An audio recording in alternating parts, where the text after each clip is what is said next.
นี่กูไปโดนเลยเอ๊ะ Oh shit. Because this will be the last time we have Storm Point in this lobby. There's 8 or 9 teams that have already found themselves in Launchpad and the surrounding areas. Legion Gaming will be respawning, as you see on your screen. So that one member was able to escape down to Coastal Camp, and Legion will get a second bite of the cherry.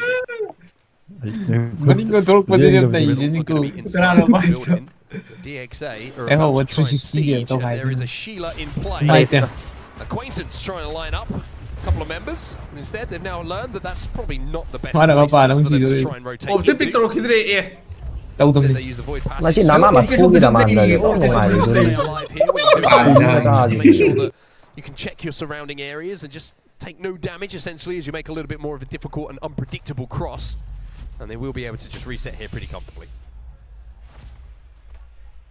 I was trying to see if any of the other teams were going to be fighting. Yes, Virtue do get taken down. I think it was ExoClan who actually won the engagement elsewhere on the map, just west of Pylon. So ExoClan making up for, you know, trying to, maybe they're playing this game a little bit angry after their loss in that previous game. Sometimes that does just spur you on a little bit, as DXA are going to be able to hunker down here in Launchpad. It looks like they've found a place to call home, and Rampart will be able to at least help them redecorate. Just realised, by the way, the Exo Ultras, they're going to be here at some point. They're everywhere. In New Orleans. They're probably still on Bourbon Street, which is a terrifying, terrifying idea to kind of put through your head. Zony is going to be pulling, as you can see, towards Launchpad, and VP in a very good spot. It'd be frustrating for VP, I think, if the zone does pull back towards where they played that game #1, which is looking like it could well do. Could well do. Just when you think you know the rings. Sod's Law, they call that, do they? Just when you think you know them, they take it away from you instantly. But you can see teams on the south, they're going to be moving in. RTS are going to try and rotate down through Devastated Coast. Legion Gaming, after their respawn, will be shadowing them. And Nosefox, again, moving very late. Maybe they're hoping to get a little bit of information before they move in, as ExoClan also make their rotation down to Pylon. So VP holding the bridge at the moment, maybe trying to do a little bit of damage onto Riddle on the double building below them. ExoClan, like you mentioned, they're in Pylon at the moment, just trying to see if they're trying to hit a man scan or something similar. And a much better game, but like I mentioned, it's probably a very frustrating. It's like one of those you finish, it's like you have to take a second and be like, okay, we actually did pretty well in that game. Like, 17 points. We messed up the fight, sure, but we had a much better game than game #1. 17 points, you're in 3rd place, you put yourself in a really good position to try and transition into winners bracket round 2. You can't be too disheartened. Now VP are sending it, but they've lost 1. I think it's a 2v2 inside of the building at the moment, but a lot of damage being done, and Riddle Order just get run over by VP. Lou will have to be picked back up, but there's nobody in the vicinity here to third party this fight. They will be able to get healthy, they will be able to get the Reds off, and now jumping into the drone, we'll be able to hold off any third parties, or certainly be aware of them. Again, just use of the Ballistic Ultimate coming in straight away to make sure that they were ready to fight as soon as they got some opening damage, and that opening knot, they can cross that ground, they have that movement speed, and they can be a real problem. Riddle get the diddle, and it now means that VP are going to try and answer back to what LG have just been able to do in the previous game, because Virtus Pro, the expectation is there, as Oxygen None area get eliminated. Very good. Virtus Pro should be able to dominate a lobby like this, realistically, and if you want to put yourself as a favorite going through the rest of the tournament, you need at least one big game, in my opinion. Well, LG, who had that big game in game #2, 41 points on the board already after 2 games, and most of those came in our game #2. Won't be afraid to fight anyone. They do have Zone 3 information as well, you can see on your screen, so they've hit a ring console on their way towards the position they find themselves in right now. They're tucked underneath FWG, and it's always a little bit awkward, this position, because even if you have to try and rotate away from this position, speaking of which, Lou's got to be very, very careful here, because he might be able to be caught out. Luckily, his teammates here are in position. Now we're going to see the push as we go back over to LG.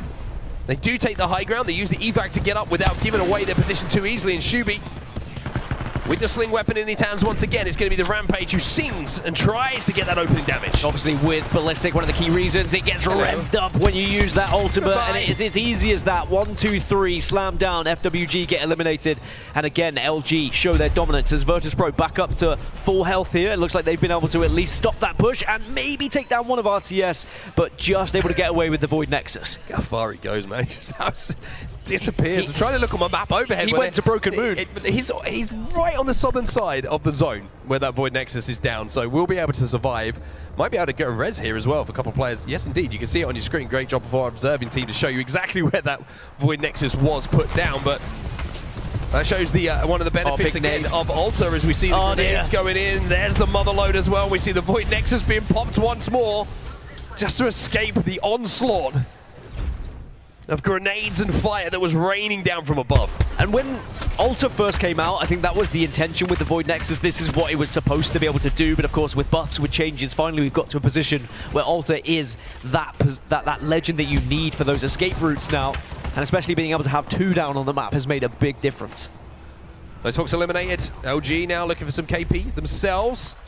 It's O2 Esports, they're trying to hold out. Speaking of fights though, there's one going down here, and it's ExoClan who lose the fight to Legion Gaming. His Plexitude clutches up this time, and will be able to reset here at Pylon. Nobody else is in the vicinity, plus there's a mythic bit over at Pylon as well, so that's a big fight to win for them. RTS also gone. Legion have been impressive as now LG again look to continue their impressive domination of the teams in the lobby. O2 is going to be the next one. Maybe they can deplete their oxygen here, and they at least get the first. Lots of Void Nexuses and Void Passages being popped right now. There's a lot of Alta play, but Shubi is navigating it beautifully at the moment. One player alive here for O2, who is trying to escape, who is trying to get out and force some sort of reset for them. But LG, again, these team fights, you have to say they are looking very, very scary. Team Nemesis just got a respawn back in. 8 squads now remain, but LG, as you said, very scary and look so confident in all of their pushes. They're full sending it into zone. Yeah. They don't care. They said, we actually want this extra KP. 10-10. Just about manages to get around the corner. He's got to be very careful. Has he got a syringe he can pop just in time? Yes, he does indeed, but this is looking like another scary situation, to say the least.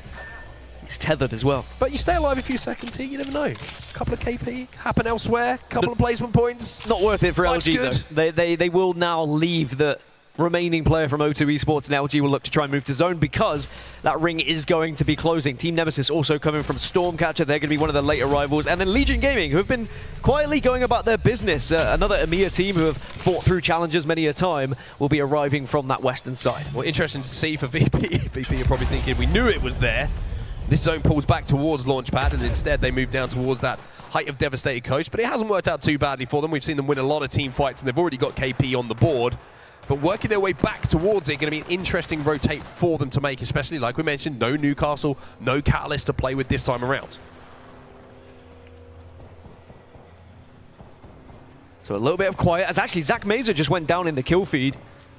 And maybe that's a case of just from distance VP are being shot. And again, yeah, if Zach Mazer goes down again, and actually this could just be an easy res farm for them, but it's going to be moving back up towards Launchpad. It's finished! Well.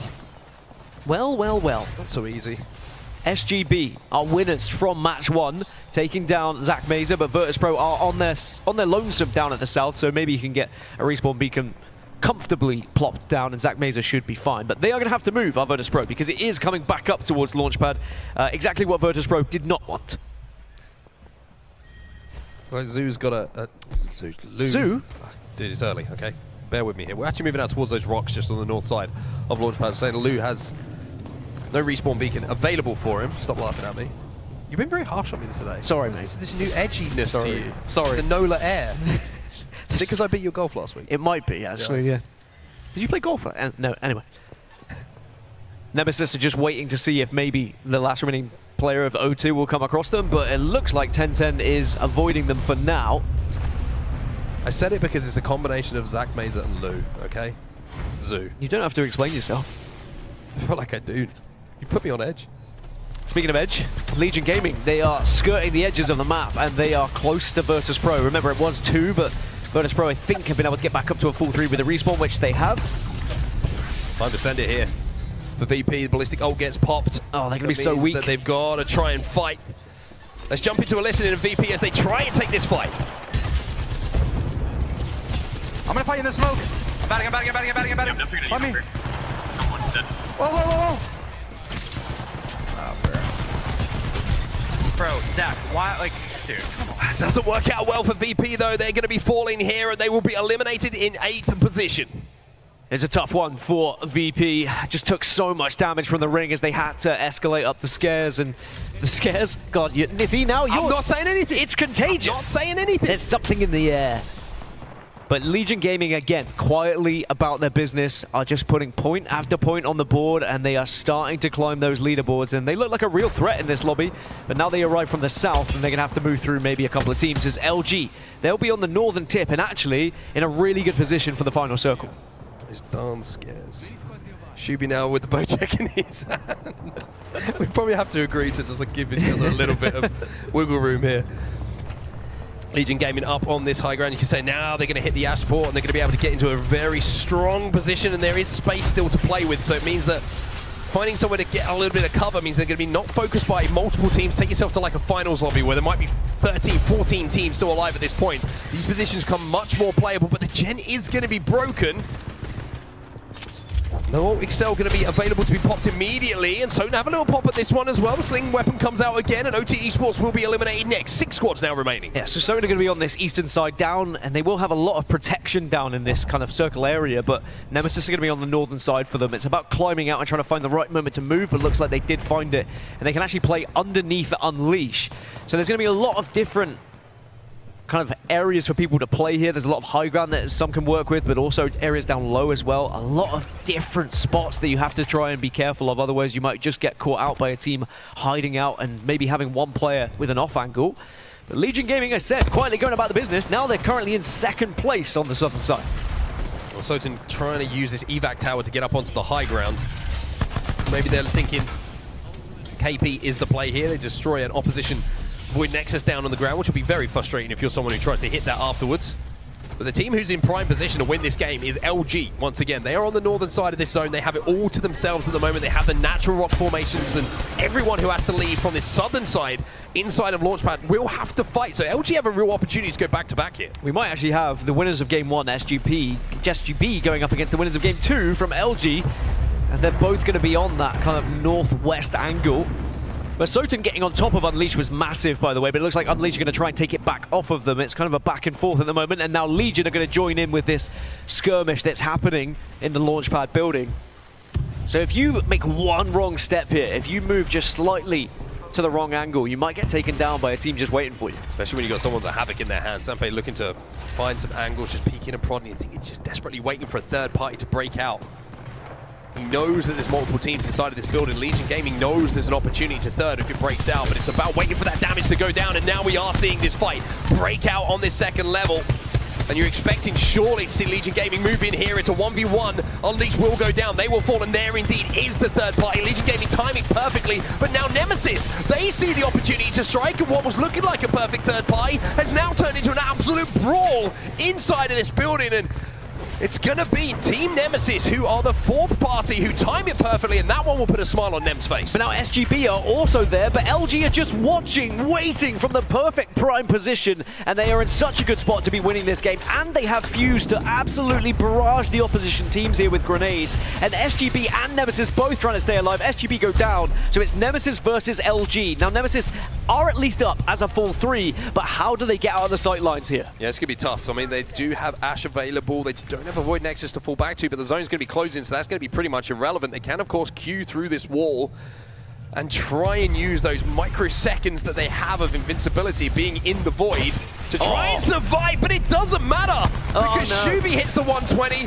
the Ashport comes in as well, and that's just going to be free fodder, you would imagine, here for LG. But there's nothing free in these fights until it's going to be cleaned up. LG will go back-to-back. They will be your winners here on game number 3, the final one we have on Stormpoint. LG find themselves, I think, on 62 points now after 3 matches, as, again, they show their dominance, and I think that Bocek shot really won them that fight. I mean, portaling onto the rock, there was not really much other option for Team Nemesis. They had to go for something. I like it. The Nexus into the portal is just going to allow you to at least try something and maybe surprise them. But with the Bocek shot, too much damage had been done, and it's going to be another 14 kills for LG alongside a victory, and they are definitely through to winners bracket round 2 on that points total. There is no way that they wouldn't be. Really good performance from Nemesis in that game as well. Really like the way that they played that, took the opportunity, I should say, when the plays opened up inside of that building, the teams fight, just to see some KP available. It guarantees them second place in the position. They probably knew that LG had the majority of the zone as well. And for LG, it's been exactly how they would have wanted it to go, right? 2 really good games, 2 good wins on the board, good team fights. It really does look like they're very comfortable together. And we've already seen how different legends and the bands have really changed these final circles as well. Having Newcastle in match 1 to be able to create the fortress so that you can survive as long as you can. Then the Catalyst comes in match 2 to create the Dark Veils to give you the cover. And then even the Altar in match 3 there. If there was no Altar, you wouldn't have even been able to use the Void Passage to get through that window, and it would have been game over straight away. So all these legends are very important, but it will be Ballistic who gets banned for match 3, and we will not see Ballistic on Broken Moon. Well, shout out to SGB once again, 10 points for them. Legion Gaming with 13 points down in 4th place, some good KP. They managed to pick up 8 in total. VP, by the way, even though we did see them fall a little bit earlier and probably bashing their heads against their desks on the zone call, having been baited by game number 1, picked up 11 kills and got 13 points on the board, so it's still a very good game for VP. Yeah, and it'll put them towards the top end of the leaderboard in the overalls as well. And remember, you just have to be in that top 10 after these 6 matches, and you will progress to winners bracket round 2. If you're in the bottom 10, you're going to be in elimination bracket round 1. Well, it gives a chance for the players to have a little break before we move from Storm Point to Broken Moon, and this is where things start to get interesting, Mark, because Broken Moon is going to be the first time we're seeing it in an ALGS LAN. There's going to be a lot of question marks, a lot of teams who maybe haven't played it as much, so I'm looking forward to it. Yeah, and when we talk about Broken Moon, when we were talking about what we've seen so far in scrims and some of the Pro League match days that we have had, very limited amount, I will say, it does feel like it's a kill-heavy map. You are relying on that more than your placements due to just the way that the map is structured, but this is the series results at the moment. They're the banned legends as we head towards Broken Moon, so no Newcastle, no Catalyst, no Ballistic will be available. It's LG on top here with 62 points. Legion Gaming in behind them with 31. SGB after that big win in game number 1 on 30 points. And elsewhere outside of that, it's starting to look pretty close between everyone. And with those banned legends, I imagine this is where Altar, this is where Wraith, this is where Ash starts to come into the equation, and really where maybe we're going to see one of those legends get banned as well. So LG looking pretty dominant at the moment. We're actually going to ask the Devs to come back in here and throw it back to them, because it's the Pro League teams who had a few scares, I will say, in a couple of those fights early on, but they're looking pretty dominant in this lobby. They certainly are. Great job, guys. Onset and Gaskin kicking off our first 3, and now we get a chance to reset, relax here back on the desk. Rain Day joined by Jamerson, Graceful, and Zephyr Cass. I'm curious if you guys feel that what I had said earlier was just like me tapping into divinity. Is it just my natural ability to know things? What do you think it is? Is it my charisma? What is it that's got me leading the talent predictions with LG right now, Jamerson? I mean, you're a man who has seen the limits of space. This is true. You've seen it all. You've looked into, the abyss, and with no fear whatsoever. I'm going to save this clip for, 16 years from now. So when my daughter's saying she wants to do something, I'm going to say, listen, I've seen the limits of space. Watch this. I have a vouch. Guys, honestly, this was an amazing turn of events. I really do want to leave that question to you, Graceful, as well, because you said you're the vet. You are the vet here. You've been in these moments. That's what felt to me was going to be an advantage in this tournament. For LG, it certainly has been. Yeah, definitely. I mean, they've shown the promise of immediately executing all of their plans, and they've been showing that, we know how to play this lobby. The first game, maybe they felt it out a little bit. Now they're super comfortable going in. They're already safe going into the next round. I like to always go, top 10 is safe, and what the average points will be, which is 6 on average, maybe 36. But when it's this top heavy and they're dominating this much, it'll be scarier for the other team because the average goes down. It's no longer going to be 30. I'm happy if we see 30. Yeah. But now everybody's fighting, just to make that cutoff, and that's why it's terrifying. Speaking of how things started in Game 1, it wasn't LG who would take it, but let's walk through that final circle. It was SGB who came out on top, Graceful. Yeah, SGB is one of the teams we didn't talk about, and that's why we're all here. We want to see all the teams capable of, closing games out. I think everybody here was maybe expecting VP to close the game out from this positioning. However, they got pressured because, they got out of position. As the map slowly closes in shorter and shorter, people's LOSs gets taken out. Now it comes down to who's actually getting focused down. VP got focused down, got forced later on to go down, and then they couldn't come back up in time to get wiped up here. A little bit of speed running right there, doesn't matter. VP trying to survive as they get fired by both teams. SGB, however, just maintaining their space. The zone closed towards their favor. However, it wasn't as simple as that. They won this fight up top on the 3v3, and actually came down to the wire, I believe, or at least one of them got completely down here. And, being able to close out the games is what we're talking about, is being a veteran, is closing out these games that are in quotes easy, because if you don't get the consistency of placement, which is what they got, you can't close it out, but they could. Then it was time for LG's effort to take over, and what an in-circle this was. Yeah, this was super interesting because we got a massive taste of the Luminosity lead coming out of the wall there, but they were optimally, I mean, in one of the worst positions down on the low ground, and especially with EXO playing so smart here to take away this height. Now, one big difference, though, is when we come out of that last game, I believe it was FWG, one of our kind of new faces here. They were left alive as a rat, which EXO decided to invest in. Grayson was touching on this a lot behind the scenes here. He was calling for this Ash ult to come through just a bit quicker, and the time frame allowed for Luminosity to sweep in there, get some of those 2 early knocks, and at that point, Chaotic just couldn't quite seal the deal, and at least into this 1v1. And even though he did get this bat off, got a full reset off of the hook there, still wasn't able to eke it out against Shubi, especially against attack like that. Big Whistler from Ballistic, meaning you're going to take damage if you try to do damage to me. Chaotic had to try to buy some time, plays around his teammate's shield, but it's just not enough. But that wouldn't be the only game LG would win. That would just be the start of what is a dominant first half here in the Open. Some of the most dominant 3 games we've ever seen at an ALGS LAN. Jamerson, they continue here in Game 3. Yeah, we keep talking about being able to play your game plan. LG has been doing it to a T. We know how well they play off of trying to get into Zone 3, get that prio position, and they do it extremely well here because they understand the lobby state. They have a lot more room to work with, and they're not actually forcing too many fights. They are always good at consistently getting into the top 7, right, top 5 positions. They just haven't been able to convert it into wins, but here now where you have a lot more space to work with, where the fights can be a little bit more controlled in your favor, LG have executed into a great fashion. 60 points after 3 games is absolutely absurd. One of the greatest, I think, starts any team could have had, and this is exactly what you want to be doing. Remember, we are at the ALGS Open, which means that all of these other teams you may not be seeing on main stage are still playing. So from 100 Thieves to TSM, they're hoping they got good starts as well. We'll have a chance to catch up with Ryan and Lace on how that is going. But on main stage, it has been LG going hard. I think SGB right behind them. Stay Naughty, Shubi, and Saucer, a combined 36 kills. Graceful. That's a great start. That's what I'm saying. You know, they felt out the lobby, and now they're like, we're here to dominate. They did 36 kills is more than like majority, like even the halfway cut point. They're probably gonna be more kills than a halfway cut point alone without placement. They would qual. Like they're that comfortable and they're that confident, and it really shows. This is like you and Vicky jumping in for a rank session. Yeah, man. Except I don't know how many Vicky has on. I know you might have 28 of those. We'll see. She's gonna be mad at me about that before I see her backstage. But you know, one of the things too that we didn't get a chance to talk about on desk, now we're going to dive into, it's the legend bans. And Jamerson, we're seeing Ballistic is going to be banned here, but we've already got our first set of 2 bans beyond that. How are we feeling jumping into this, our first LAN to be able to see it?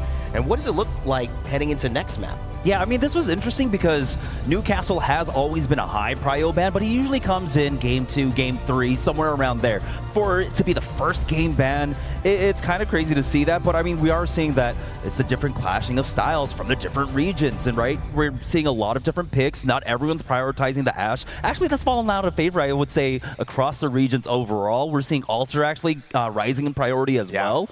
I think one interesting thing is that Ballistic. I wanted to point out how for Nemesis, I think they used the Ballistic extremely well. I believe for Nemesis in game number 2, they actually went with the Crypto, swapped back over to Ballistic for game number 3, just in time for it to get banned. And so I want to see if they're going to be able to navigate that well, because when they performed well in the last day of EMEA play, they were utilizing it pretty early on, and then they had to flex over to the Crypto. So we'll see how will they adjust to it. Hopefully Broken Moon, of course, we know how much of a new factor that is into the gameplay now, and we'll see how much more, how the more seasoned teams have adjusted for it.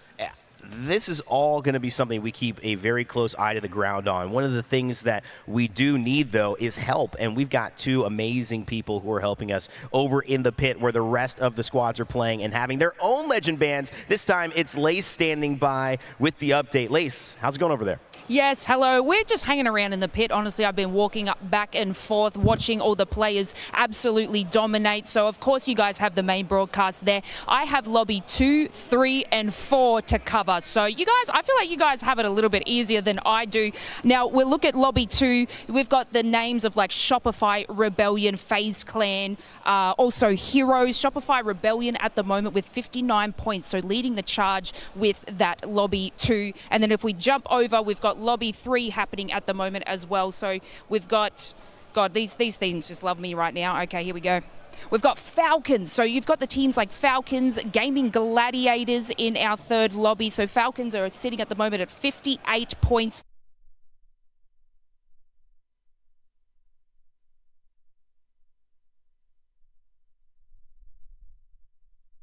All the way from Australia. So I want to touch a little bit on how they're performing. In their second game, they actually just came so close to winning, hitting about third place there. So, you know, having someone hail all the way from Australia, just like me, to be able to go against teams like the Falcons is absolutely exceptional.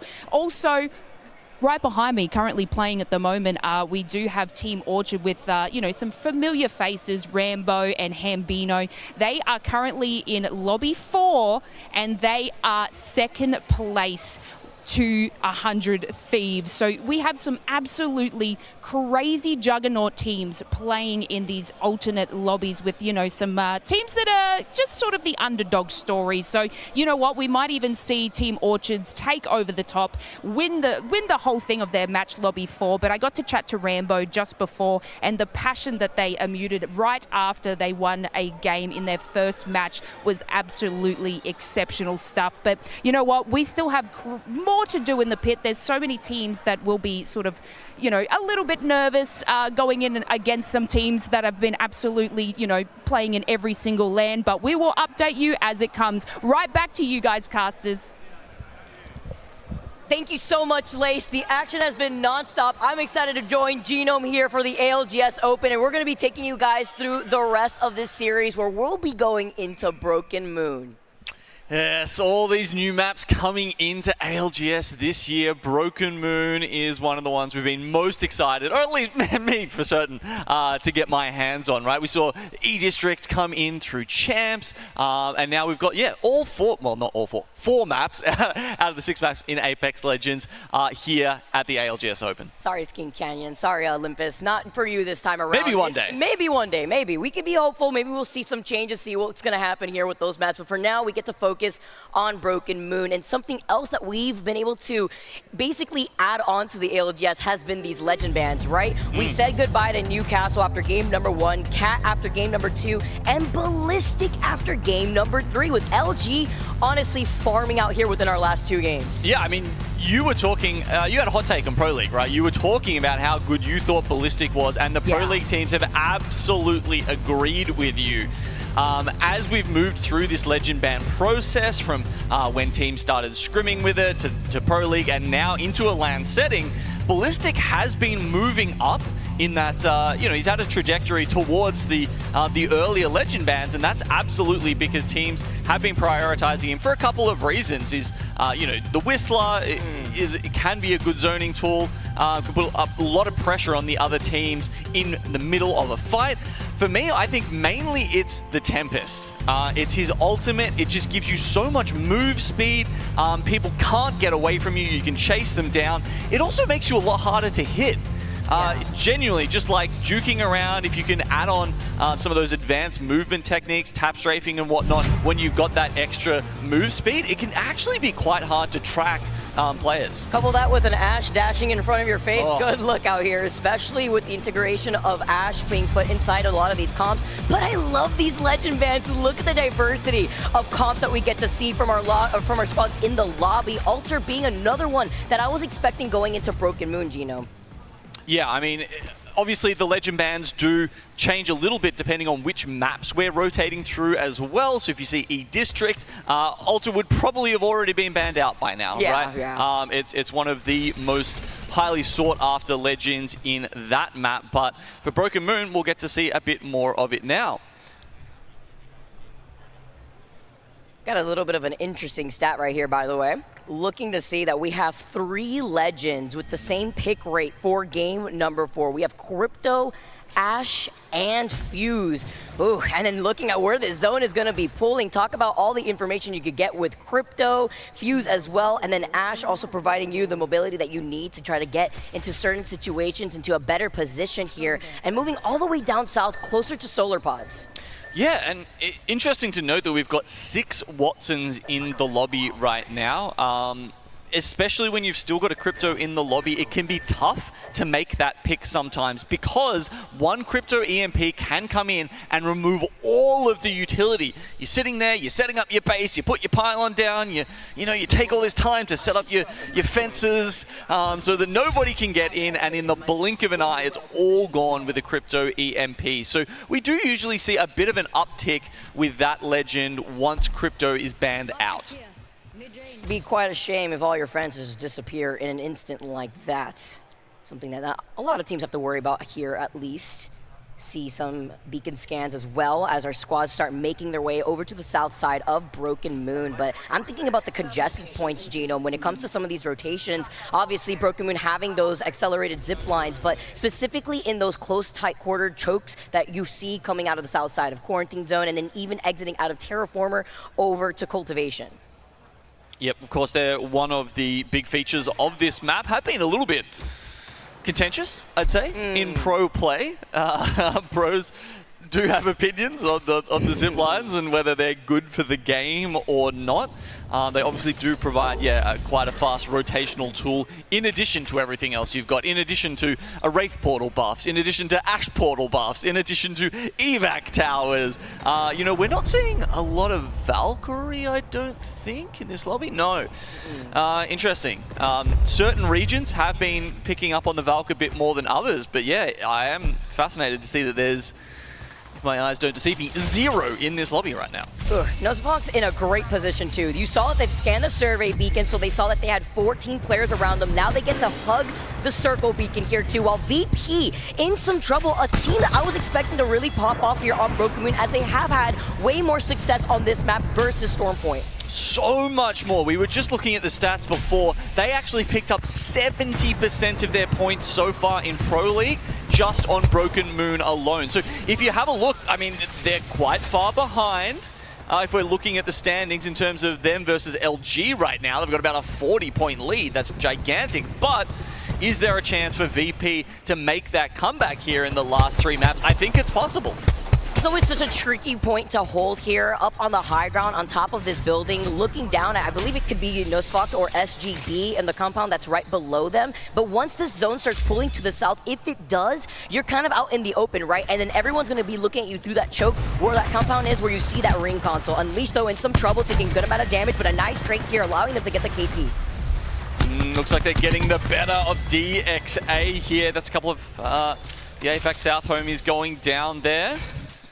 One did get away though. Looks like they had the portal set up, the Void Nexus. So one of them, and that's all you need these days, right? You can do that. We can use some of those rotational tools we're talking about. He's gone back to a house where there is zip lines around him.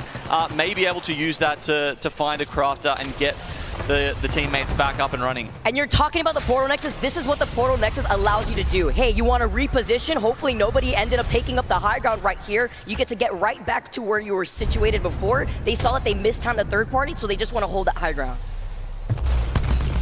Meanwhile, down here at Atmo, Soten get a knock and then immediately use the Ash portal to try and get away. Teammates going to be finishing off the kill. That was an interesting use there of the Ash portal. Just really thought they were in a compromised position and didn't want to give a single knock, a single chance, a sniff for the other team to get in there and get an advantage on them. And you can see now Virtue with Zenile back in, struggling against Soten, the APAC North team. So to now move in, and they eliminate Virtue from this lobby. There was also the solo from DXA that was lingering about, maybe hoping to see if he could get towards a replicator, which will be in Terraformer for them. See if they could get that reset, while all the rest of these teams are starting to congregate now over into that southern next circle zone. After getting the information on where that zone pool is going, LG, though, sticking around here in the middle here, looking at Riddle Order now. Yeah, so LG playing around in quarantine zone. Obviously, this is the middle of the map.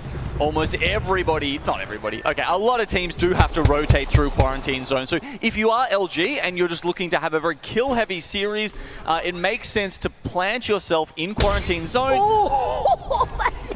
And just throw sick nades. Oh my god, that plus an EMP, though it looks like the EMP does come out to slow down their approach as well. It's the EMP conga line here. Shubi, though, after the slowdown gets deleted, but nice little hold on the high ground from Stay Naughty, playing around the knockdown, also looking to his left.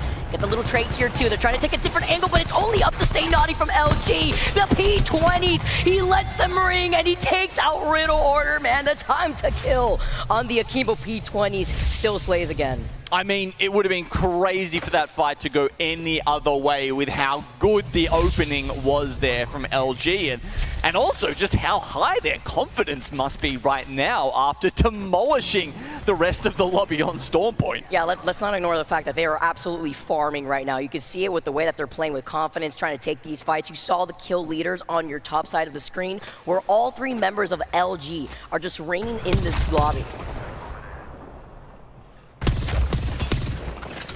Exo Clan could be the next one in LG's sights. Exo pulling down from... They started off at Breaker Wharf. So all the way at the top of the map. As LG have only had to come down from Stasis Array. But time's starting to tick down now. You've got a minute till the ring starts to close. That said, there's an unoccupied choke below them. Luckily, if this fight does get a little bit hairy, they will have a chance to pull back there without too much trouble, but it looks like Case when he's popped the EMP, they've managed to get theirs back online as well. The grenades rain in now from LG. Oh, but while they're trying to come in here, EXO do not like the position. They literally funnel themselves inside of that can here. So now forced to run away is Case Swinney as a solo from EXO. LG still continue to dominate quarantine zone, literally cutting off any squads that want to rotate here from the north side of that next zone. Yeah, too easy from them. One EXO member, as you said, does get away, so potential for another reset, maybe even a rematch in the fight between LG and EXO. But right now it's Legion Gaming taking on FWG. Stacked up on top of so many teams here too. Looking at FWG, most hated are looking to see if they can try to go in for a third-party Legion Gaming. Clean up one of the members of FWG. And while they are looking to reset, getting the loot that they need, most hated now have made an appearance. Legion Gaming also around them. Looking at SGB, who's also looking at the fight that's happening over to the south side of this zone. Yeah, multiple of these teams running Alta. In these types of buildings, it can be incredibly advantageous to have that legend on your team. So easy to pop through any of the walls, whether you're sitting under the buildings, on top of them, even coming through the walls. He was dancing, trying to move in there like he's on some skates, but not going to be able to get out of the line of sight of those P20s. It's up to Plexus right now with two of his teammates down from Legion Gaming. Trying to see if he can try to pull this off. Almost getting kidnapped with the altar. Not going to let that slide here. They're trying to see if they can move in this 1v1. Yeah, you got to be so careful. And teammates just picking up all these sort of little tricks with this new legend, or this legend that's especially new to COM. Oh, but pulled off the res slightly, but off the little lip of the low ground, off the stairs, most hated now. Up to Lazarus, pulled off the bat, and with enough hip fire shots with the R9, he is going to be able to clean up Legion Gaming. Okay, moving over to the eastern side here, we've got Soten going up against DXA. Acquaintance, so they do get the full reset, of course. This is the team that we saw two of them go down before, but now they're back. Sheila in hand for Acquaintance. Can use that to chew through some knockdown shields if they need to, but it looks like Soten have gone missing. Looking at these different legend comps, the Rampart making their way here. DXA though, while they do take their time to get into that next zone, seeing the team right in front of them, they're gonna have to get into the next corner. Close to Soten and Nosefox. Beginning of Soten though, nobody did actually stop him. Like literally one shot. He's able to slide in, eliminate Soten next. Laka wasn't even sweating for that one. Lobby 1, he's certainly been in tougher, more high-pressure situations than this, and obviously with an IGL of his stature, he will be hoping to make it further in this tournament. He's got to be counting on having a good performance here, and certainly NoiseFox have done that, getting in the top 5 as it currently stands. Really benefits them considering their POI is over at Foundry, and earlier in the game we did see them utilize the survey beacon and the ring console. Now they have moved over to the south side, overlooking the squads that will have to collapse on each other over to the north on their rotate. And the action has not stopped here too, Gino. Most hated now coming up on the high ground with the Ash Portal.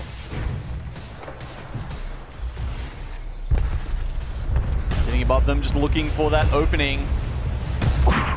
Oh, the sky nades. That can be one of the tough things about playing the high ground on these buildings. Teams know how there's no cover up there, essentially, right? So they'll just pop out and immediately start lobbing nades above them. It's not too hard to line up.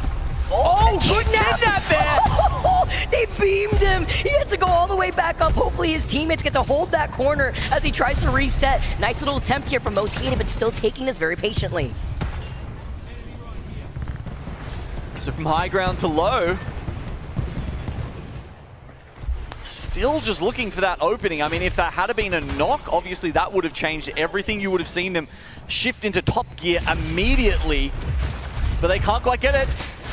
Oh, they're taking this one. They're going to go in with the Eva. Full send here. Koche gets one. I love the shots here from the Eva. 8 gets that double hit right there too, but they do lose out on one.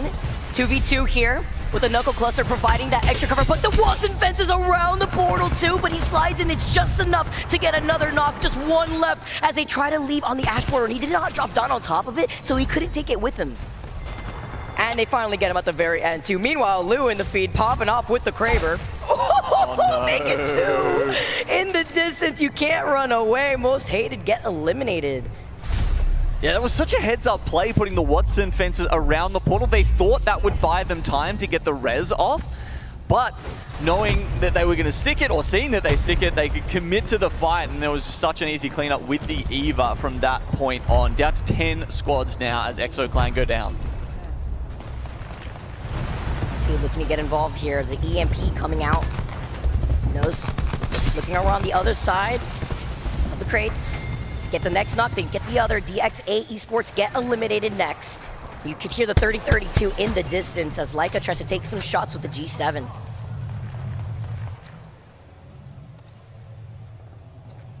A lot of space to themselves on the eastern side after that cleanup for NoiseFox, so they're now taking pot shots at teams like Virtus Pro, who's sitting there well within zone 6. Just having to see if they can carve out a little bit of space for themselves. FWG have made the rotate around the backside of the mountain. Do want to highlight where VP is currently situated, over on the south side of the zone. CO2 now make their move with the Wraith portal, but these rotations are going to be important to note with the teams that are still playing outside that next zone, still going to be playing on the edge of the zone. No Surrender also taking a portal nexus right on top of the replicator. So many other squads though, LG, O2, Unleashed, even NoiseFox that are still looking at VP, still playing on the outskirts as VP stopped them from trying to get into that next zone. Lovely shots from Lou. We saw him with a Kraber, and he's got the gold P20s. Yeah, obviously Virtus Pro have had access to the Mythic bin here. 2 red helmets for them, Kraber in hand, gold weapons.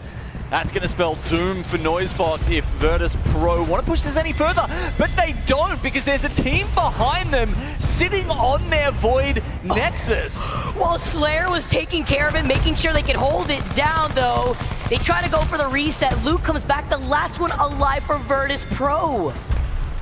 So sitting in God's spot, they get a little too aggressive there, trying to pick up extra KP on NoiseFox, clear their back.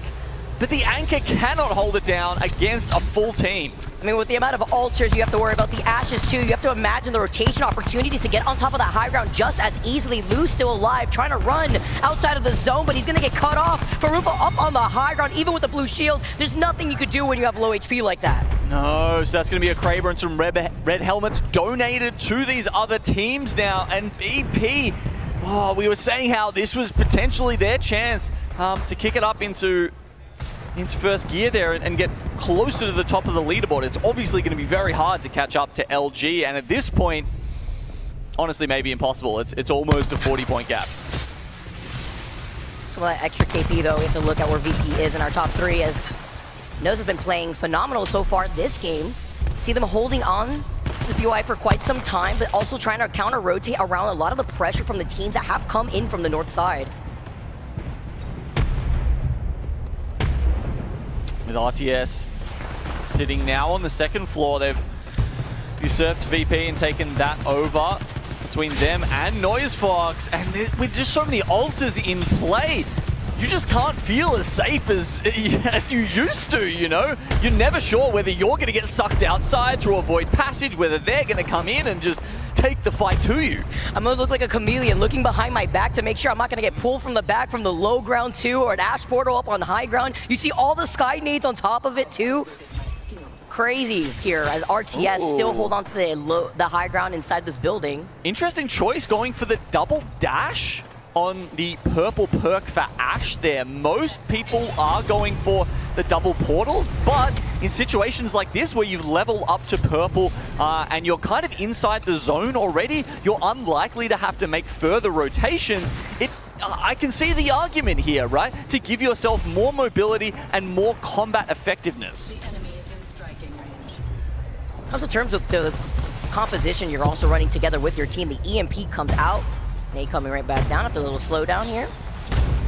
Ozzy still trying to provide that extra pressure while Stay Naughty gets another nade knock here in the feed. Sid Squad's left. Lovely follow-up off the PK to get another knock. And RTS finish off what was left for that squad, but O2 now slide in from the low ground with the circle closing in behind their backs.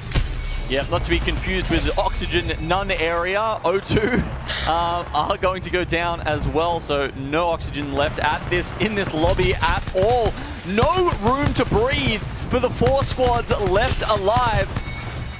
As NoiseFox, they clear out their side of the zone, very importantly. Now it's just LG and FWG on the opposite end of the arena. LG actually trying to use a portal for the reset here. That's an Apex 101 move there. You love to see it. Just waiting out just real quick, knowing that the EMP possibly could be coming, but it's just about the information instead with the alters, them going up and down like they're on a zip line instead, playing off the other side of the knockdown while popping that shield bat, and those fucks don't even have to get involved. Yeah, it's interesting, isn't it? Because you can see FG, they can hear the res, they want to stop it, but they're also a little bit scared of going down to NoiseFox on the other side. So they actually play it a little bit slowly, and somehow they come out out of that one the losers, and that just gives NoiseFox the chance to full send it. Free for them, but maybe not so free. Losing on Leica. Sasuke now moving in with the P20s on the other side. Shubi, last one left, going up on the high ground, it looks like. In this 1v1, Sasuke playing up the low ground here. Shubi trying to pop this shield back. Can't poke that just yet. He can't climb it as easily. He's forced to call in the evac. Okay, he's going to drop down now after he gets the bat off. The ring around the Rosie. The patience no matter what. The ping's coming in. He slides in. Huge shots with the P20. No amount of pressure from the fuse he could save you here as LG with another win. Make it 3 in a row. Adding Broken Moon to their list with their dub. Oh my lordy. 88 points now for LG. I mean, yeah, there's, you know, no big celebrations at this point. I think they're just so used to taking it out in this lobby. They know it's theirs. Look at their face. Kind of like an eye-opener, like, we still went in and we still farmed. 14 kills in total, 4.5k damage for this team for game number 4. Yeah, I mean, you gotta remember there's 18 teams in the lobby as well, right? It means there's actually less KP available, so any kind of score that they're putting up that's anything close to 100 points is already an incredible result from LG. So we're definitely seeing, you know, some of the separation between some of these teams now. Some of the teams who we know are, you know, LAN contenders, finals, regulars, and that's going to be your LG, your NoiseFox, your your Virtus Pro, who are sitting up there at the top, but certainly LG separating themselves from the pack. I mean, with a huge gap, right? Like, and then you look at the rest of the lobby, and you mentioned, you know, the familiar faces, the names of a lot of these squads that we've already been seeing in Pro League pop off. But VP with 33 points on a map that I was expecting them to have that breakout moment after a rather lackluster, aside from that first game, rather lackluster Storm Point. You know, still at 33 points above Legion Gaming with 32 points. So still rather tight if you look at Virtus Pro all the way down to even like FWG. Yeah, and you know, Virtus Pro had their chance, right? Like we saw, they were in that building. It was their greed, essentially, to play split, to go after Noise Fox, and then in the end, Noise Fox are the ones who come out and take a second place and also grab 7 kills. So, really, that could have been VP's game, or at least them challenging LG there at the end. But that misplay has cost them quite a few points here in Game 4. And we do say goodbye to Crypto next as our next banned legend here while we wait out to go into game number 5. But it's interesting because we did see that 3-way tie, right? It was Crypto, Ash, and Fuse. So Crypto being the one to exit here within our legend bans. Yeah. I mean, the tiebreaker rules are a little bit complicated, so don't worry about them right now. But that does mean that we're quite likely to see Ash or Fuse banned after Game 5 then. And leading into the last part of the series. Yeah, I could definitely see it possibly being Ash, especially with the amount of Ash moves that we saw being done here on Broken Moon. The fast rotates, being able to get onto high ground just as quickly. But it's been a fantastic time thus far. Game number 4 done and dusted. Don't go anywhere, because we got game number 5 on Broken Moon on the other side of this break.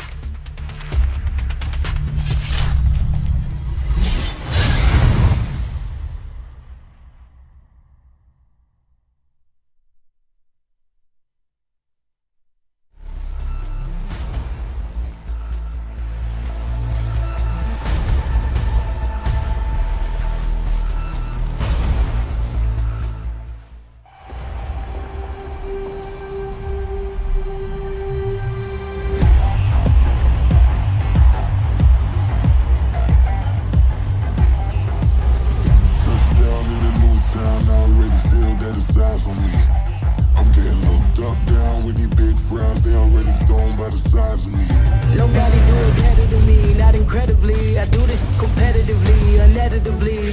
Falling silent when I walk up in the building. Worry about their future like I'm here to snatch their children. That line was brilliant. It's about to get critical. This moment is pivotal. Get up, feed the streets, they say my influence umbilical. We gon' make it grimy. They gon' get behind me. Told you I'm the best. I done said it with my chest, so for real, nobody try me. Down in the new town, I already feel that it's eyes on me. I'm getting hooked up down with these big frowns. They already gone by the size of me. Truth rounds with my goose up. I will not live in the privacy. Go on and catch your breath for a second. Look at your neighbor and check in. We bout to march, so if you not, get to stepping. I done told you who I am, bitch. I'm a force to be reckoned with. I think just be mad because my voice is so decadent. I'm setting the precedent. No mistakes and no accident. We ignoring the standard set because our lowest is passionate. This alone is a classic hit. I'm a verb amongst adjectives. If the industry full of then my words is a laxative. It's a go time. It's showtime. I ain't calming down until this place is a ghost town. Tired of the fake before we bringing that no town. No staring is go round. I'm taking no prisoners, so prepare for a showdown.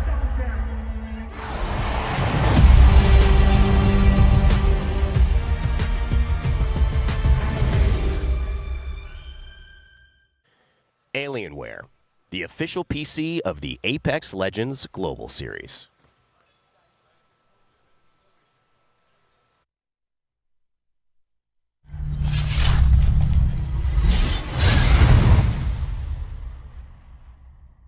I had a Moby on me, but don't rush. There's a team below you guys. Like, top 2. I'm jetting here, jetting. It's top 2. On me.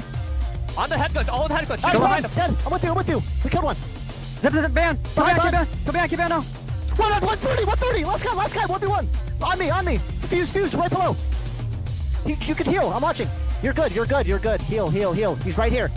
Last guy. End the game. We win the game, kill this guy. Right here. You have my knockdown if you want to drop through the hole. He's in knockdown. Play my knock, baby. 1v1 this fucking piece of shit. Where's your knock? Right here. I'm in the bottom, bro. Come in. Crawling back. I've knocked down. He's one. Nice. You able to drop? Nice, man. Dude, we're 2v3 machine, Shuby, we are a machine. We're a machine. This is too free. Bro, we are a machine, Schubert. Nice colorful language here from LG after a pop-off moment for them as they dominate our first lobby of the day for the ALGS Open. Oh man, yeah, you can hear the confidence in them there. They think they're better than everyone else, and well, the scoreboard seems to reflect that right now, doesn't it? It's true, it does. I mean, they did look very confident. They looked like, you know, it's just another day at work for them. But let me tell you, I mean, their form of dominance, this is the momentum that LG could use as they push through the rest of the tournament. But feeling themselves a little bit, you know, a little colorful, kind of be nice, you know, to the rest of the teams out here, but also very clutch 1v1 moment. I mean, let's not forget, he had no shields before taking on that 1v1 fight. He did have the high ground advantage. I mean, I got a little scared when he was doing the jump peaks while healing and actually took some damage there, took some flesh, but yeah, did manage to get the bat off, and then eventually, yeah, got that completely free trade against Satsuki there where yeah, he did like 175 damage for nothing. Anyway, yeah, look, another big win there from LG, and it seems like, yeah, even when they've got their backs against the wall, like in that 1v1, they still come out on top. Love how seeing the competition, how it's shaped up here too, because aside from LG, I'll be honest, it's a pretty tight competition here for the rest of the lobby. We were expecting really heavy hitters for our Pro League squads to come in swinging, but I also feel like it's pretty even across the board, looking all the way down to that top 10. And also, let's not forget, it is the top 10 that move onto winners round 2. It is the bottom 8 teams that go to losers, as we do have an 18 squad lobby, which also means less KP available for the teams that want to be able to secure that top 10 finish if they find themselves in a troublesome situation. Well, we've got a little bit of time before this next game, so why don't we just have a look back at some of these wins that LG has pulled off so far in our first series at the ALGS Open.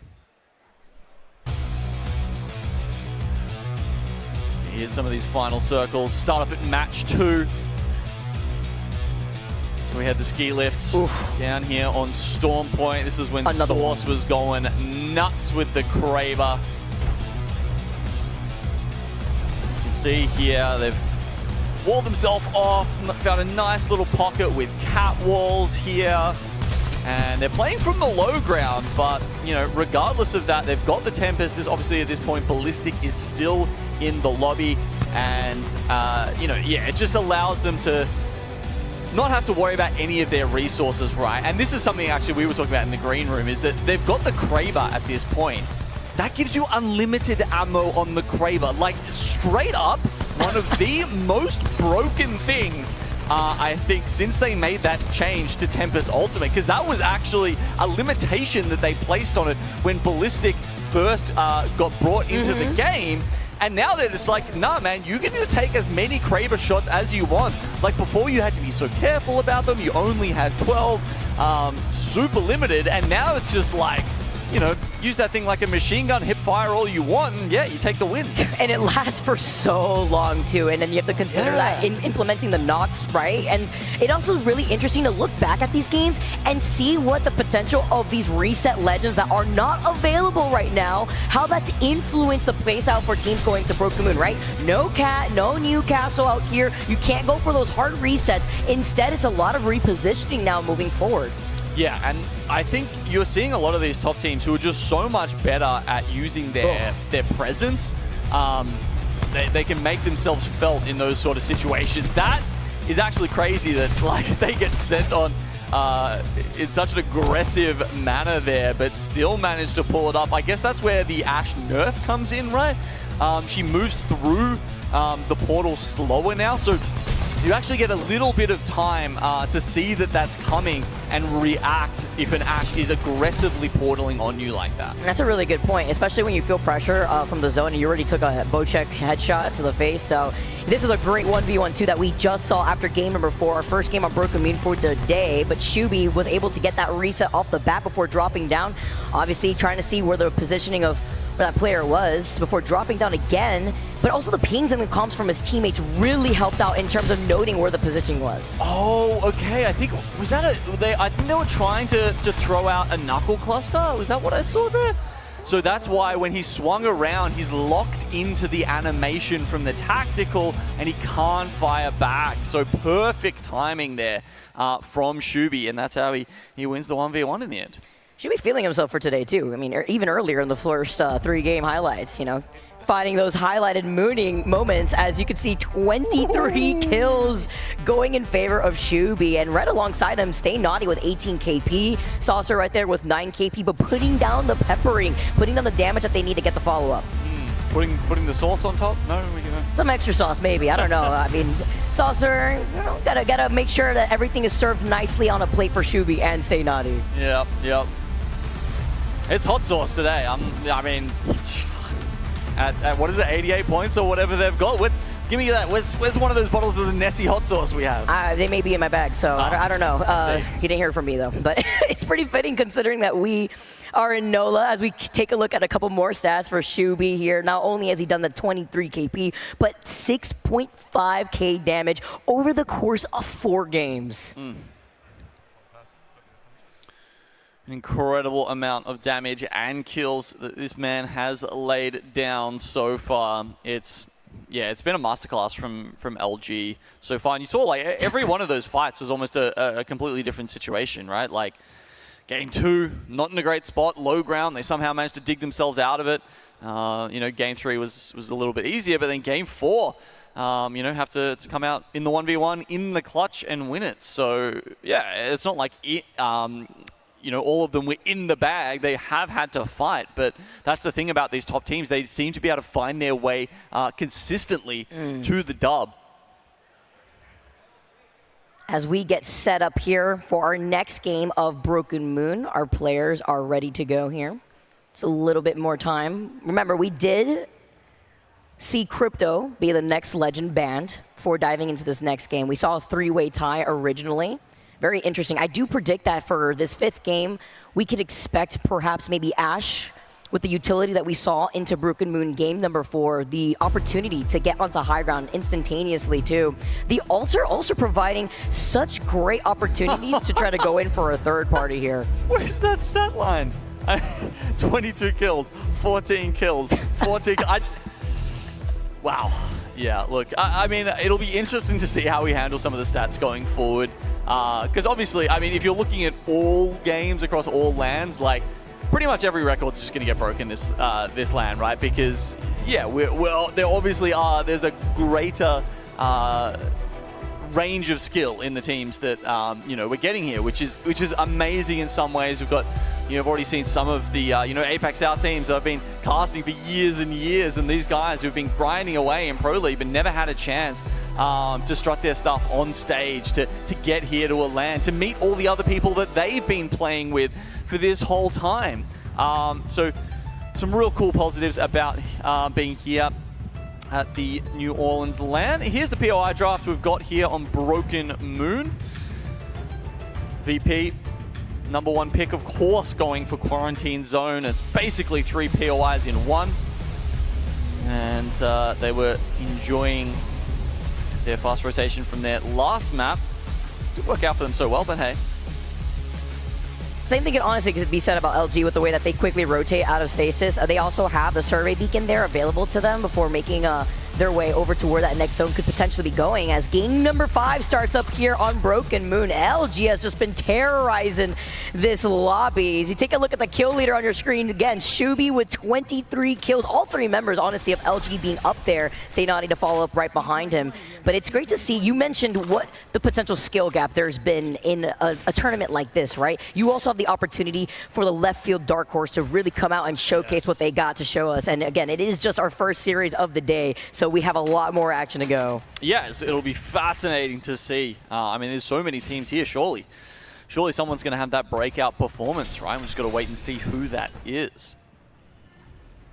Looking where the zone is pulling, it's not too far from where LG is sitting over at Stasis Array. It's actually going towards the Divide, where No Surrender are sitting. Virtue coming up from Bionomics, and DXA over at Terraformer. I've got to say, picking Terraformer maybe not so much because of the loot there, but because of its proximity to where the zone is liable to pull on Broken Moon, I wouldn't mind that as a strategy. Yeah, I could see that. Taking a little bit of time to get that loop, but then going in for rotate to where these next zones are pulling. Great spot, at least for them to be in. Also, counting about 13 ashes in this lobby. Alter following up with 9 picks. Something to know before we dive into our final game. EXO already involved, though, in an early fight here from a distance. Yeah, they're up towards Alpha Base there, taking on Most Hated. Oh, LG Shubi's won! He gets away! He actually gets away with a crumb of health. He manages to pop the med kit. Stay Naughty trying to hold his angle. This team's trying to get aggressive here, trying to take up on the high ground. God, they've all just been barreled away into one corner here, and that's the perfect time to use some nades, isn't it? As they get right on top of them. They can't dodge it. And Nenemy with the frag will take down Naughty first, and Shubi will follow him not long after. I mean, someone's got to stop them with the way that LG's been playing, and O2 now move in. Feel like they have to go right back outside before taking the Ultra Porter right back around, dancing around the crates. There's only so much you could do. 10-10, though, gets the finishing blow onto LG. First team getting exited out of the lobby. Yeah, so they won't make it 4 in a row. They won't even make it to the placement points here in Game 5. That's let's go 0-2. I mean, imagine coming up against a team that just dropped like 50 kills in the last 3 games and then be like, yeah, we'll challenge them straight up. I love it with the name too, like hand in hand, because you say 0-2, it is a double elimination bracket, but they're not going 0-2 in this case with their positioning right now and being able to find those picks onto LG. But talking about some knocks here, Soden, it's the trade, having to back away. Saw that they were trying to go in for a fight, but the Portal Nexus allows them to reposition, back away, hopefully try to get that reset, but they won't because the finisher comes out, doesn't let them take that. Yeah, I mean, there's such a metagame around the Void Nexus now from Ultra, right? You have to, yeah, exactly. You got to worry about putting a finisher down so that they can't actually, you know, use it or be pulled back into it from an Altar. You've also got to, you know, if you're on their team, you can also wonder about, you know, maybe trying to create some space for your teammates so that they've got a couple of seconds just to pop the, you know, pop that Void Nexus. And then the phase 2 on top of it, getting on top of high ground, the Altar, putting them up here. But for Lazar, though, the last member alive for Most Hated, while EXO had 2, Chaotic goes on the left side, and Most Hated get eliminated. I like the attempt there, but EXO playing so spread up on that roof can make it so difficult when they all have to just look at one side, which is when the Altar comes up on that portal.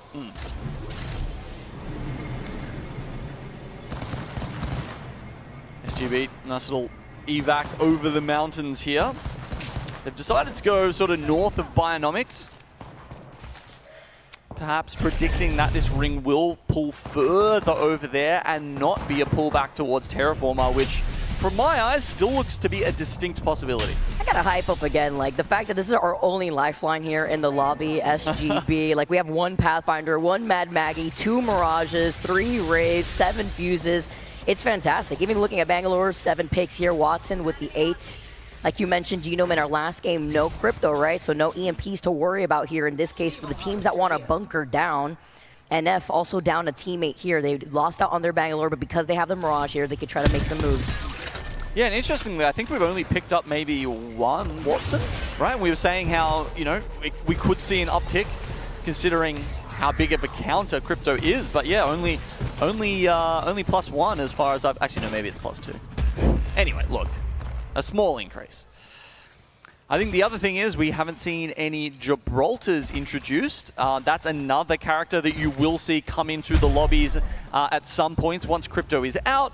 Again, because his bubble is just so vulnerable to the crypto EMP. You know, you use it because you're in a dire situation, you feel safe, you have this sense of safety, and it just gets ripped away from you from a crypto EMP, and most of the times you see that, you know, essentially the team just gets caught with their pants down and gets wiped out immediately. So, you know, talking about teams that I feel like have been getting caught with their pants down. What is going on here with Riddle Order? Only 3 points throughout the course of the 5 games. It's been such a rough start to the year for these guys, and yeah, I genuinely don't understand it. You've got Meltstera incredible player. You know, LAN finalist. You've got Tyder. Sure, it's not a shotgun meta, which I'd always favor him in, but you know, he can play more guns than that. And then you got Saku as well. Like, these guys are some of the powerhouses of APAC North, and it is just incredibly surprising to see them struggle both in their own region and over here at LAN. And right now they're looking at EXO, who have that slight high ground advantage, although the zone pulling over to the south side that they now know. Seeing if they try to take this fight. In the distance, Riddle Order take the Ash Portal now, trying to engage on EXO. The nades, though, trying to block out the door before taking a different angle. Yeah, indicators galore over here. Oh, they swing him immediately. The tether coming in from EXO. That was fantastic. And now that's also split the attention of Meltstera. No KP on the board for Riddle Order as they go down early again. And you see, I think one of the things we've seen teams get so much better at in the last, even just couple of months, Vicky, is knowing when to quit, right? And that's whether you are an Ashe or an Alta or playing on a team with one of those legends, but people are getting much better at recognizing that, hey, we don't need a support character to craft anymore. We can, at any point, just get out and try and reset. And we saw there at the end of that fight, there was a chance. I believe the Ashe player on Riddle there had their TP up. They could have got out or even just dashed away, but no, they decided to chow instead in a situation that they are gravely outnumbered in, and they lose their life for it. Having to look back to see what Riddle Order could do. Fix themselves in that last game. In the next game, Rosto, incredibly low, 1 HP, RTS on the other side. Full blue Evos, by the way, so slight Evo disadvantage, but having the high ground helps them out here. Just going to be able to back away in time, too. You don't want to get third party in a situation like this now that a lot of squads probably already have that ring console, too, seeing that it could be pulling over to the other side of Terraformer. Yeah, I'm sure a couple do, but even then, it's actually still quite 50-50. Yeah, it's actually still sitting like very much on top of the mountain. My favorite position in a zone like this is actually where SGB is standing, because you could call in an evac tower. You don't need a Valkyrie. Like, we don't have a Valkyrie in this lobby. So you got that evac tower, and you could go over the mountain if necessary. But it's about holding a position that you could prevent third-party opportunities from coming in. So at least your back is closed off rather than having every angle open. Yeah, whether you survive on the evac is another question. Yeah. But it is possible, right? So you do give yourself a chance to make that very, very, very late rotation if that's the case. Speaking of evacs, this is EXO from up in Eternal Gardens. They're going to try and go into Divide. Let's listen to them make this rotation.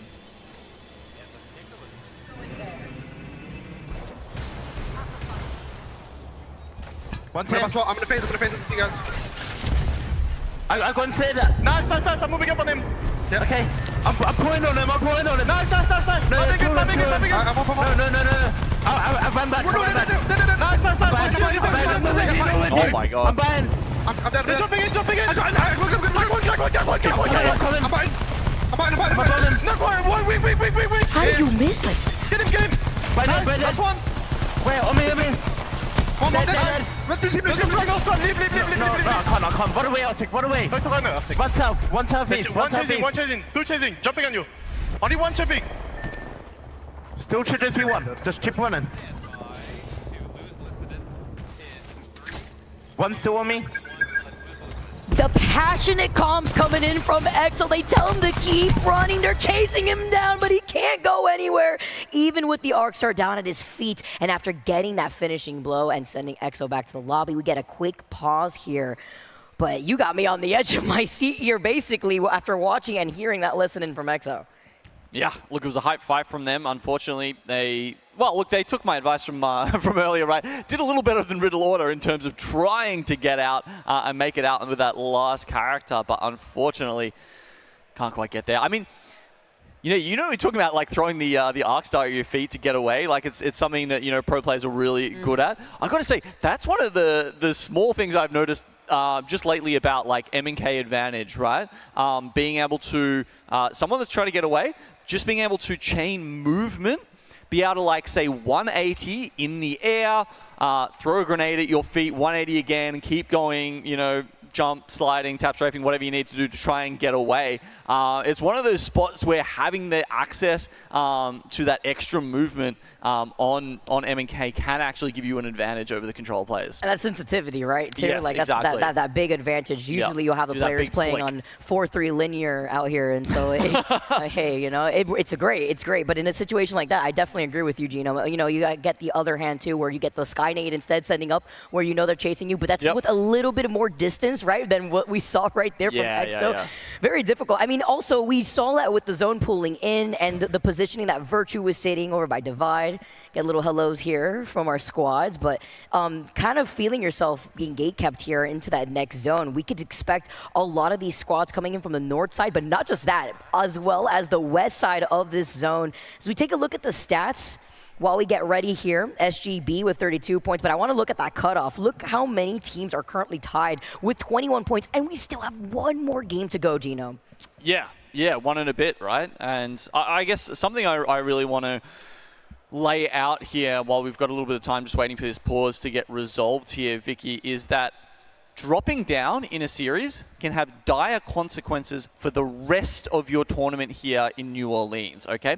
So if you go down to the elimination bracket, that means in every series you play from now on, there are going to be, not every series, but most of the series, there'll be teams dropping down from the winners bracket, right? And you will never have better than 11th draft on the POI versus those teams. You can still make it to match point finals from here, but even in there, the best you can possibly do is 11th tick in the POIs. So a single loss, just a single blip, even if you are the best teams, you know, if you had an LG or a VP here drop down, you know, whether you were Falcons or Shopify or whoever it might be, if they have one bad series, that can have big ramifications for the rest of their tournament. Never would I think out here, Gino, that we would have a double Elim style bracket. Kind of going back to my roots out here, seeing what the possible like comeback potential that we could have. But the circle is closing all the way to the right side. I hear the beams over in the feed right now too. Now this is fascinating, right? Because we saw teams at different points throughout this game, they were going 50-50. Some were Divide, some were Terraformer. Then we saw the next circle. All of a sudden, all the teams say, oh, okay, I think this is a Terraformer circle now. Unfortunately, they're all wrong. As we kept saying, because it was very 50-50 over the middle of that mountain range, could still swing either way, and it's gone towards SGB. You know that SGB and DXA are having a ball day. While Oxygen None area, though, get eliminated. It's up to NoseFox right now. Leica being on the Mad Maggie, sliding in, trying to look at them in their positioning, but hiding behind two of those knockdown shields. They are out of there. Do not want any business with this, taking that Portal Nexus and allowing NoseFox to try to go in for the reset here of the res. There is still a sliver on the southern side of the mountains where teams can rotate down by, so that's actually quite important. It means you don't have to take zone damage. It means you don't necessarily have to do, you know, one of those risky evac rotates that we were talking about over the top of the mountain. So still some options for the teams if they can recognize that and try and play for the southern part of the map, and then come up against teams like Virtus Pro, who are currently playing massive. They are extremely spread out, the three players. Hopefully that doesn't go awry for them like it did in the previous game. I was actually going to highlight VP's positioning too, because they also are in a position where it's the less traction that they would face against other teams. South side, nobody's in the middle of their rotate, but also if the zone happened to pull over to the left side of the mountain, then they could still go through that pathway that you were talking about, the choke, since they were playing spread out, trying to see if they could do a pathing, because they also, I believe, have a Portal Nexus over to the south side, so if other players from VP need to go there, they can, and they're not the only ones. Soda now moving in. Yeah, it looks like they've got two set up. One down where you said on the zip line, and then one in a safer position over to the east. And I think that's, again, one of those things that teams are learning to do with Alta, is to really spread out your Void Nexuses and just have, you know, plan ahead with them, essentially, as Legion Gaming go in here against No Surrender. Oh man, but with the round 3 closing in right here too, Legion, they clean up No Surrender, but playing on the edge of that zone, you have to imagine third-party opportunity, maybe from Virtue that we know that we're over to the right, but they actually don't like that position. They disengage, they go right back to what looked like their portal here, and Legion Gaming are going to be able to get the reset, but they lost out on one in the process. Okay, so it's just been revealed to most of these teams that the zone will be switching over to the east side of the mountains. Of course, we've known for a little while now, but for these teams, it's just dawned on them. And now you can see the teams on the west side, they're starting to send each other because they know otherwise they're all going to their doom if they try and crush through that tiny south side of the map at the same time. And Soda's ready to gatekeep too, right? So they're going to be shooting at all the squads that are going to be going into their line of sight, while Unleash looking at O2 trying to go in for a res, sliding into, and they're not the only ones. It's also FWG and RTS that could shoot at them from afar. Oh, but he goes down. Dig Vibes unfortunately can't make it back on time to the rest of his team. Teams portaling in. Fuse ults going down. Nades getting thrown. They don't want any teams to be able to pop there on that res beacon. Thermite starts ticking away. But do RTS really want to push this when there's still 2 other teams looking at them? And not even just that, but Soden too, as a duo, leaving 1/3 of Soden to be on the south side of that next zone, who's being looked at by DXA. RTS though, sliding in after getting that knock, but the slow down the Watts fences, not helping them out. RTS get eliminated, Unleashed with only Dig Vibes alive, right alongside O2, who were not able to get the res just yet, but still staying alive. Soden now move in, they take the portal nexus to go right back to their third, who was the altar waiting for them on the other side of the choke. Yeah, so Soten looking for a couple of kills. I think they could have actually played that a little bit later and just tried to force every single team to slow down, fight, and die on that west side. They actually portal back into the zone to try and look at FWG right now as he tries to kill that last remaining member of Dig Vibes of Unleashed. And that's Soden actually saying that they know they can't get into the next zone, so they would rather get KP to put themselves up higher. Unleashed get eliminated, and they slide in to look at FWG and O2. I mean, they know they're dead, so the Altar players are literally just looking along the cliff trying to say, I really hope there's a 30-meter passage here that I can get through. I got bad news for you, buddy. There isn't one. Yeah, you can't do that. Sorry. So now every team on the west side, including Soten, who overplayed their hand, has gone down. While all that was happening, the teams on the other side were having cheese boards. They were sitting down at the picnics, you know, just singing Kumbaya there. But now it's time to get back to business, and Virtue will take on Legion Gaming. And the teams that are tired of holding position now move in to try to see if they can get any KP. VP being one of them, looking to see if they get third-party Legion Gaming after they were able to take out Virtue, but seeing that they're going to try to back out, make sure that no other squad tries to move up into where that next zone could be pulling. They know where they have to hold wide, because DXA also were trying to take a fight versus SGB. Yeah, those guys sitting in the building at the moment. Virtus Pro sort of trying to play on the outside, and then Legion Gaming, well, you can see they're sort of below the building in that choke right now. But they're going to get looked at by DXA, who seem to have taken over the roof. While being on the roof, though, you have to imagine the teams that were right below you. We still have 2 altars left in this lobby, and SGB being the team that we saw with the lifeline. To imagine, you don't want a team overlooking your heads if you have that lifeline ult. I think the big question here is that, do Virtus Pro have enough cover? Because they've got the whole outside to themselves now, essentially. Do they have enough cover to hide from the teams up the top here who are doing damage to them, like Nico?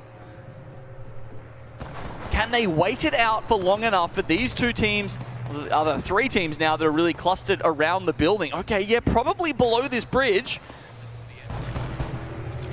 All right, Virtus Pro here against the rest of the world. Let's listen into them at the end of this game. I got one. Nice. I'm gonna make it. The other 2 teams are fighting. They might be fighting, Lou. You should be looking, Lou. There's a rat over here. Rat, I'm trying to get this bin. Bro. Oh, not a rat. Not kidding. I'm taking TV. There should be no rats. It's all full teams. Slayer, you might die in the back. Pushing you, Zach. Oh, no, behind, guys, behind. Pushing you, Zach. I'm playing for this fight, Zach, on you. Did you hear that? No, I didn't. Oh, they said, do we want it to the end? They're seeing me. Stunned him.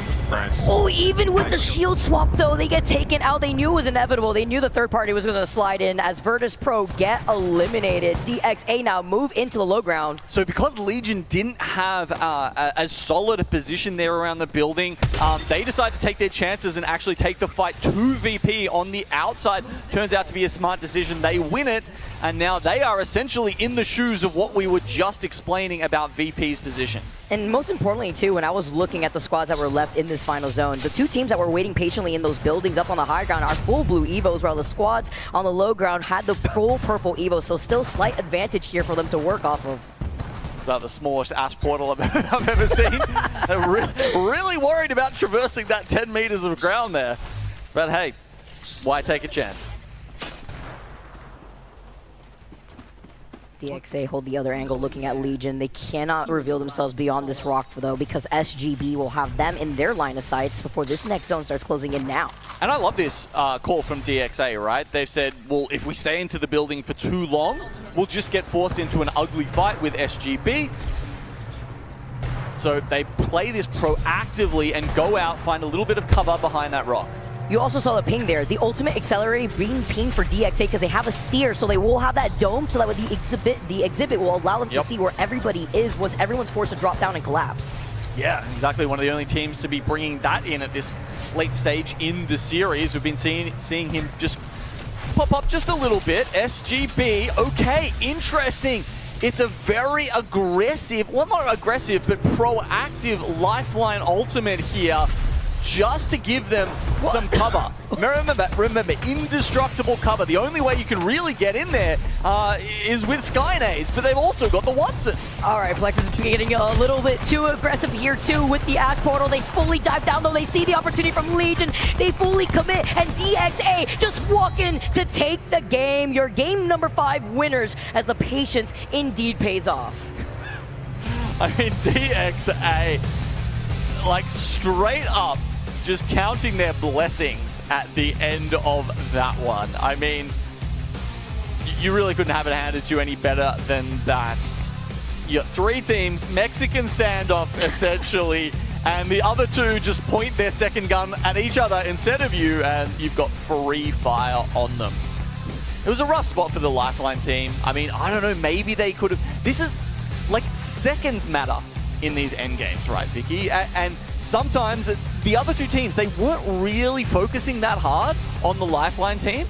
And at that point, it's like, because they popped it, I think, essentially before they'd taken any damage, you know? Maybe you just need to be so on the button with it that you can wait until you've taken a little bit of damage, and that buys you an extra 5 or 10 seconds, and that maybe pushes those other teams into conflict with each other instead of themselves.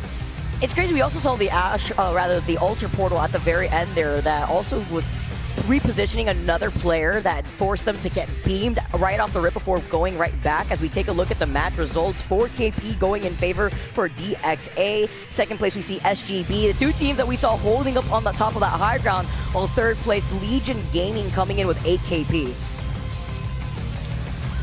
Yes, good stuff there from DXA. This is their first time at LAN. I saw Lockie on the plane over here, actually, from Australia. He was just a viewer in Sapporo, but now he is here playing and putting his best foot forward to see if he can be one of the newest teams, one of those breakout stars that we were talking about to go forward in the New Orleans ALGS Open. That's such a good feeling, having the opportunity to put yourself on board after watching Champs 2. This is what the ALGS Open is all about. It's great. It's great to see how a lot of these squads have been able to also be very flexible with the different legend compositions too. We saw a lot of Ashe coming in. We see a lot of different opportunities for Lifeline teams here too, but we have more action coming to you soon for game number 6, our final game here on Broken Moon.